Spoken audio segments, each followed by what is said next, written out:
La mutualisation des moyens n'est pas que le privilège de l'État.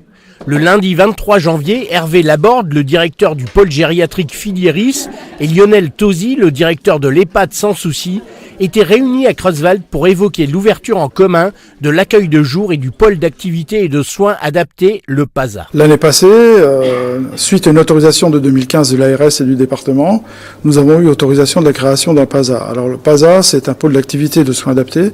Ça concerne les résidents d'un EHPAD. Et cette fois, c'est relativement innovant parce que le projet lie deux établissements qui sont distants de 500 mètres. Un établissement public dont M. Tosi est le directeur, c'est l'EHPAD du Sans Souci, et le nôtre, donc l'EHPAD des Lupins, Bois-Joli. Nous avons une autorisation de 12 places, et le principe du PASA, c'est de créer des activités pour ces résidents de façon à avoir des activités physiques, intellectuelles, cognitives, de façon à retarder, je veux dire, l'installation d'une maladie type Alzheimer ou autre. Donc c'est un grand intérêt, ça permet une activité supplémentaire, et l'innovation, l'aboutissement de ce projet, vient du fait que ce sont des établissements voisins. L'originalité, c'est que ce PASA est mutualisé. C'est-à-dire que voilà, il a été mis en commun entre deux structures, une structure publique et une structure privée. Et c'est ça effectivement qui est un peu un point nouveau. C'est également donc un PASA expérimental, hein, dans le sens où nous sommes les premiers, effectivement, dans le Grand Est, à mettre en œuvre ce type de prise en charge, hein, qui sont destinées aux personnes qui en sont en perte de capacité cognitive, hein, et qui souffrent de troubles démentiels. Voilà. Donc le PASA, ça permet en quelque sorte de prendre en charge donc cette baisse des capacités cognitives, hein, en proposant des exercices qui consistent à maintenir la mémoire, hein, voilà, sous forme d'activités diverses et variées qui sont vraiment adaptées donc à la spécificité de la personne âgée. L'activité a commencé depuis le 1er novembre pour notre établissement en ce qui concerne le PASA, et début décembre avec nos collègues donc voisins. Ça tourne souvent autour d'exercices, hein, donc de manipulation, d'exercices intellectuels, hein, qui visent à maintenir les capacités cognitives. Dans le cadre de ce partenariat, l'établissement a également ouvert une unité de prise en charge en accueil de jour. L'accueil de jour a une particularité, c'est que pour le coup, ce ne sont plus des résidents des deux établissements, mais ça s'adresse à la population du bassin de Creuswald pour des personnes qui sont atteintes de maladie Alzheimer ou apparentées.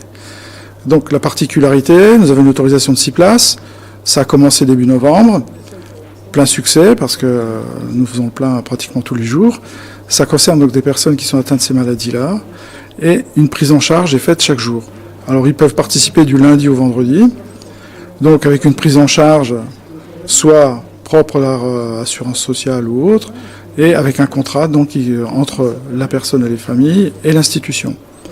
La journée, la prise en charge totale, je dirais, de 20 €, repas, collation comprise, activité, et certaines personnes donc bénéficient d'une aide au transport, ou alors leur transport propre. S'il n'y a pas d'aide au transport, là, le prix de journée est de 30 €. L'originalité, effectivement, c'est la mise en commun de moyens.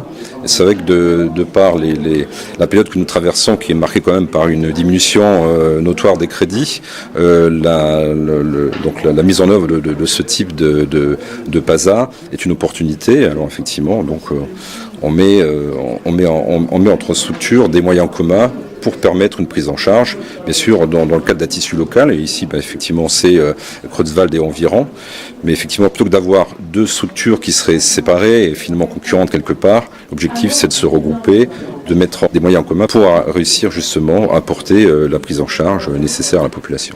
La particularité, c'est de permettre à ces personnes d'avoir une activité intellectuelle aussi, cognitive, physique, puisqu'il y a des ateliers cuisine, des ateliers d'animation, de retarder le plus possible la maladie, l'impact de cette maladie, de façon à avoir encore une vie relationnelle. Et surtout, c'est une aide aux aidants. Alors je pense que vous avez déjà entendu parler des aidants.